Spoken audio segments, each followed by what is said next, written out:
Bonjour et bienvenue sur Ce Regard des Voir. Je suis Trément Belbous et je vous souhaite une belle introspection à l'écoute de ma chronique intitulée cette semaine Virtuose en réalité subjective.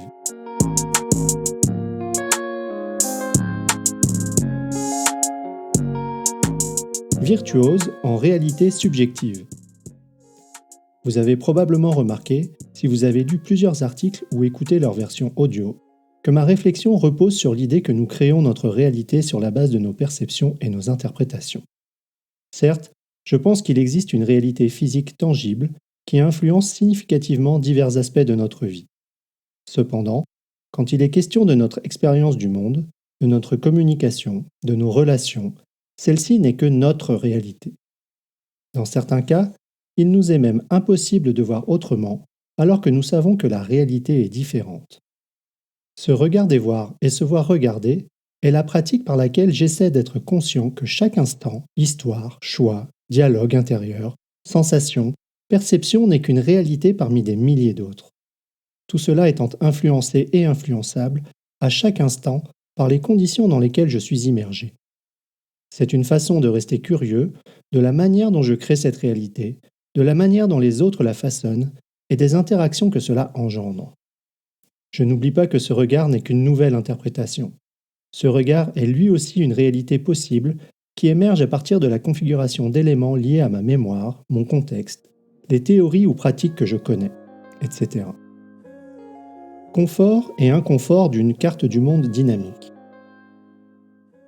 Comme dans un jeu vidéo, le brouillard se lève sur une partie de ma carte du monde et elle devient dans le même temps dynamique, se reconfigurant elle-même. Je ne trouve pas toujours confortable les quelques moments où je réalise vraiment que toute ma vie, mon identité, mes croyances, mes savoirs, mes actions, est bâtie sur ce qui m'apparaît alors comme des sables mouvants. Je remarque que je deviens au fil du temps plus sensible à la manière dont je crée le sens à partir de ce que je perçois, essayant de créer plusieurs histoires plausibles, conscient que même ce que je perçois est très souvent déformé. Le choix n'est pas plus facile, ma compréhension n'est pas plus claire ou meilleure, mais j'ai une sensation intime d'intégrité qui se développe. Je remarque aussi que je doute beaucoup plus, que je suis beaucoup plus vigilant sur le contenu, le moment, le lieu, les personnes, la forme de ce que je dis. Là non plus, ça ne rend pas la communication plus facile pour moi. Au lieu de simplement dire ce que je pense, comme j'ai pu le faire inconsciemment dans le passé, je passe par un certain nombre de questions pour lesquelles mes réponses restent des constructions, et surtout incertaines. Une chose dont je suis conscient plus souvent, c'est de l'irritation pouvant aller jusqu'à une forme de rage intérieure, lorsque j'entends des propos énoncés comme des vérités pour lesquelles l'émetteur ne semble à aucun moment imaginer que ça n'est peut-être que sa réalité. Ces sentiments sont au plus forts lorsque c'est un message public particulièrement influent ou que mes interprétations convergent presque toutes vers l'idée de la manipulation. Pour être plus juste et appliquer une forme de langage plus rigoureuse et adaptée, je devrais plutôt systématiquement dire ce que je perçois, dans les circonstances dans lesquelles je le perçois, m'apparaît à cet instant comme de l'irritation, pouvant aller jusqu'à une forme de rage intérieure, que j'associe alors à 3 petits points. S'entraîner à se voir regarder. Comme je l'ai mentionné précédemment, se regarder voir et se voir regarder est avant tout une intention, un entraînement. Ce que je détecte aujourd'hui de la manière dont je conçois mon monde est la résultante de ma vie jusqu'à maintenant. Il y a des choses qui m'ont été données et d'autres que j'ai provoquées. On s'entend qu'avec ce que j'ai dit juste avant, c'est l'histoire que je me raconte.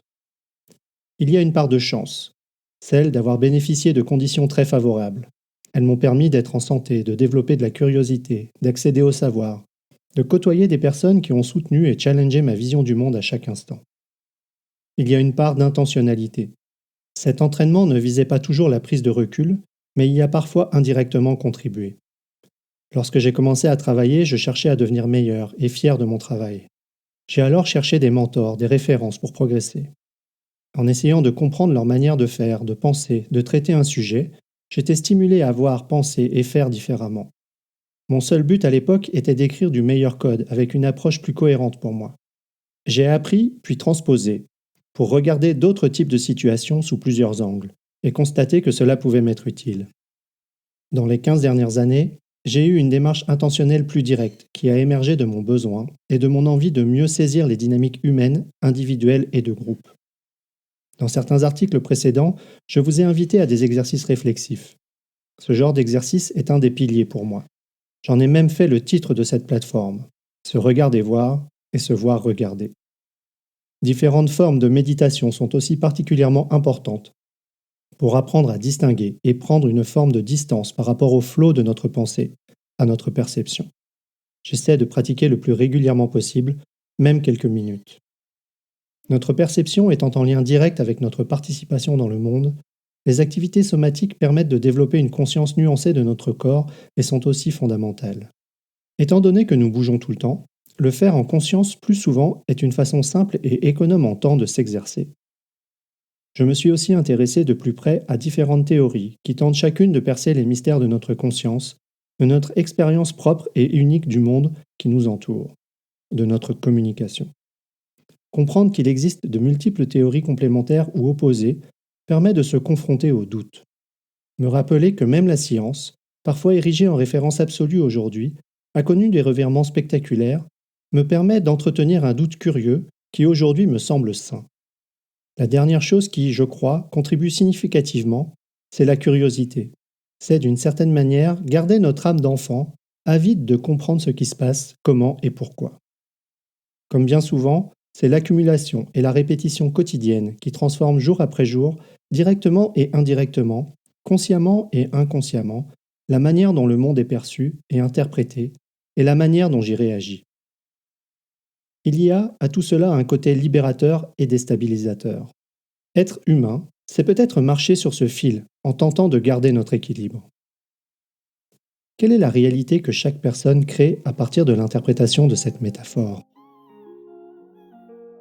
Pour résumer, notre réalité est créée par notre perception et notre interprétation. Notre cerveau ne peut, dans certains cas, s'empêcher de déformer ce qu'il perçoit. Nos conditions et activités influencent directement et indirectement notre réalité. Il existe un grand nombre d'activités, d'entraînements qui permettent de se voir regarder. Aujourd'hui, pas de questions, mais l'invitation à investir 1h30 de votre temps pour regarder l'excellente conférence d'Yves Rossetti, « Le cerveau fait son monde, illusion de la réalité ». Merci pour votre écoute. Vous pouvez retrouver l'article associé à cet épisode sur le blog de Se Regarder Voir, se-regarder-voir.com. N'hésitez pas à y contribuer vos récits d'expérience et commentaires, ainsi qu'à vous abonner pour recevoir chaque semaine l'audio et son article. À la semaine prochaine!